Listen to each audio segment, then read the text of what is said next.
ನಮಸ್ತೆ ಸ್ನೇಹಿತರೆ. ಭೈರವ ಎಂಬ ಪದದ ಅಕ್ಷರಶಃ ಅನುವಾದ ಭಯಾನಕ.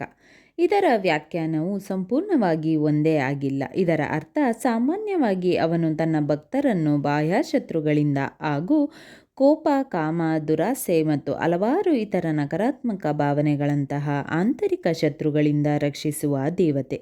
ಹೆಸರಿನ ಇನ್ನೊಂದು ವ್ಯಾಖ್ಯಾನವಿದೆ.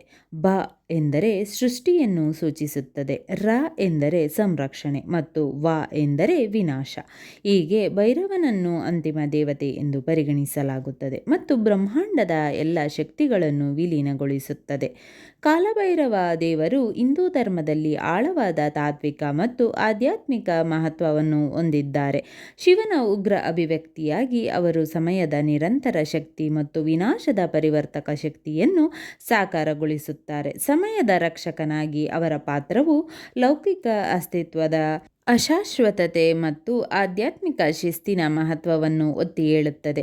ಭಯ ಮತ್ತು ಅಹಂಕಾರವನ್ನು ಎದುರಿಸುವ ಮೂಲಕ ಭಕ್ತರು ಅವನ ರಕ್ಷಣೆ ಮತ್ತು ಭೌತಿಕ ಮಿತಿಗಳನ್ನು ಮೀರುವ ಧೈರ್ಯವನ್ನು ಬಯಸುತ್ತಾರೆ. ಕಾಲಭೈರವನ ಪೂಜೆಯು ಶೈವ ಧರ್ಮ ಮತ್ತು ತಾಂತ್ರಿಕ ಸಂಪ್ರದಾಯಗಳಲ್ಲಿ ವಿಶೇಷವಾಗಿ ಪ್ರಮುಖವಾಗಿದೆ. ವಾರಾಣಸಿಯಂತಹ ಪ್ರದೇಶಗಳಲ್ಲಿ ಅವನನ್ನು ನಗರದ ರಕ್ಷಕನಾಗಿ ಪೂಜಿಸಲಾಗುತ್ತದೆ. ಆಧ್ಯಾತ್ಮಿಕ ಕ್ರಮವನ್ನು ಖಚಿತಪಡಿಸುತ್ತದೆ. ಅವನ ಪ್ರಭಾವವು ಬೌದ್ಧ ಧರ್ಮಕ್ಕೂ ವಿಸ್ತರಿಸುತ್ತದೆ.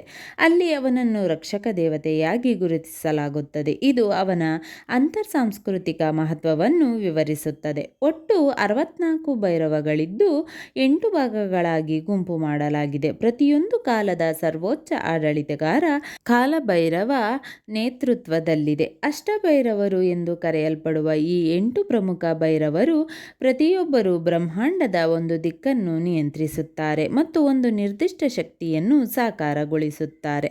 ಅಸಿತಾಂಗ ಭೈರವ ಸೃಜನಶೀಲತೆ ಮತ್ತು ಸಮೃದ್ಧಿಯನ್ನು ಹೆಚ್ಚಿಸುತ್ತದೆ. ರುರು ಭೈರವ ಶತ್ರುಗಳನ್ನು ಜಯಿಸಲು ಸಹಾಯ ಮಾಡುತ್ತದೆ. ಚಂದ ಭೈರವ ಆತ್ಮವಿಶ್ವಾಸವನ್ನು ಹೆಚ್ಚಿಸುತ್ತದೆ. ಕ್ರೋಧ ಭೈರವ ನಿರ್ಣಾಯಕ ಕ್ರಿಯೆಗೆ ಅಧಿಕಾರ ನೀಡುತ್ತದೆ. ಉನ್ಮತ್ತ ಭೈರವ ಮಾತು ಮತ್ತು ಸಂವಹನವನ್ನು ಸುಧಾರಿಸುತ್ತದೆ. ಕಪಾಲ ಭೈರವ ಅನುತ್ಪಾದಕ ಅಭ್ಯಾಸಗಳನ್ನು ನಿವಾರಿಸುತ್ತದೆ. ಭೀಷಣ ಭೈರವ ನಕಾರಾತ್ಮಕತೆಯನ್ನು ಹೋಗಲಾಡಿಸಿ ಕೆಟ್ಟದ್ದನ್ನು ದೂರ ಮಾಡುತ್ತದೆ. ಸಂಹಾರ ಭೈರವ ಇಂದಿನ ಕ್ರಿಯೆಗಳಿಂದ ಬಂದ ನಕಾರಾತ್ಮಕ ಪರಿಣಾಮಗಳನ್ನು ನಿವಾರಿಸುತ್ತದೆ. ಭಾರತ ಮತ್ತು ನೇಪಾಳಾದ್ಯಂತ ಹಿಂದೂಗಳು, ಜೈನರು ಮತ್ತು ಬೌದ್ಧರು ಕಾಲಭೈರವನನ್ನು ಪೂಜಿಸುತ್ತಾರೆ. ಶ್ರೀಲಂಕಾದಲ್ಲಿ ಅವನನ್ನು ಸಂಪತ್ತಿನ ರಕ್ಷಕನಾದ ಬಹಿರಾವ ಎಂದು ಪೂಜಿಸಲಾಗುತ್ತದೆ. ಅಘೋರಿ ಪಂಥವು ಅವನನ್ನು ತಮ್ಮ ಪ್ರಮುಖ ದೇವತೆ ಎಂದು ಪರಿಗಣಿಸುತ್ತದೆ. ಆದರೆ ಕಾಶ್ಮೀರಿ ಸಮುದಾಯಗಳು, ವಿಶೇಷವಾಗಿ ಗೋರಖ್ನವರು, ಶಿವರಾತ್ರಿ ಹಬ್ಬದ ಸಮಯದಲ್ಲಿ ಅವನನ್ನು ಆಚರಿಸುತ್ತಾರೆ. ಭೈರವನ ಆರಾಧನೆಯು ರಕ್ಷಣೆ, ರೂಪಾಂತರ ಮತ್ತು ಸಮಯ ಮತ್ತು ವಿಧಿಯ ಮೇಲೆ ಪಾಂಡಿತ್ಯದ ಮೇಲೆ ಕೇಂದ್ರೀಕೃತವಾಗಿದೆ. ಕಾಲಭೈರವನಿಗೆ ಮೀಸಲಾಗಿರುವ ಹಬ್ಬಗಳಲ್ಲಿ ಕಾಲಭೈರವ ಜಯಂತಿ ಸೇರಿದೆ. ಇದನ್ನು ಸಾಮಾನ್ಯವಾಗಿ ನವೆಂಬರ್ ಅಥವಾ ಡಿಸೆಂಬರ್ನಲ್ಲಿ ಬರುವ ಕಾರ್ತಿಕ ಮಾಸದ ಕ್ಷೀಣ ಚಂದ್ರನ 8ನೇ ದಿನದಂದು ಆಚರಿಸಲಾಗುತ್ತದೆ.